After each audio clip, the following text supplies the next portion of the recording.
and Gilles was significantly quicker than Pironi in qualifying. And it was Gilles who took the battle to the Renaults as soon as the race started. The Renaults ultimately, as they usually did, retired, which left the Ferraris running 1-2.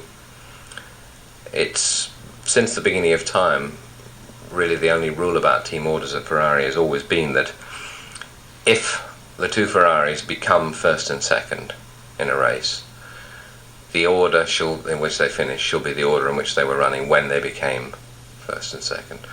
And Gilles was in the lead, Pironi was second, that was the end of it. And I remember watching that, the latter part of the race, they were sort of swapping the lead, and I thought, they're simply having fun, they're just giving the crowd a bit of entertainment. And Gilles thought that too. However, what worried him was that whenever Pironi led a lap, the pace was picked up by a couple of seconds or so. Then Gilles would pass him again and back the pace off, because they were terribly marginal on fuel. There were no pit stops in those days, no refueling stops of course, and they knew they were terribly marginal on fuel. And Gilles thought, what is going to look more stupid than two Ferraris way out in the lead of a race in Italy and running out of fuel? They'd never forgive us. So he was trying to rein the pace back, keep in some sort of manageable limit so they would actually finish the race.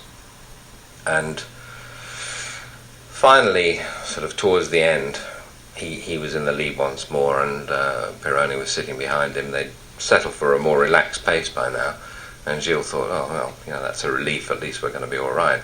And on the last lap, at the very last overtaking place, which was ironically at the corner now named after him, he was past Pironi. Suddenly a sort of great burst of speed came past him, took Gilles completely unawares. He thought they were just cruising, tooling to the finish. And that was it. Pironi won the race. And Gilles was literally unable to speak after that race. I've never, I don't believe, ever seen a racing driver in such a fury. He wasn't screaming and shouting, he was just enraged. His trust had been betrayed.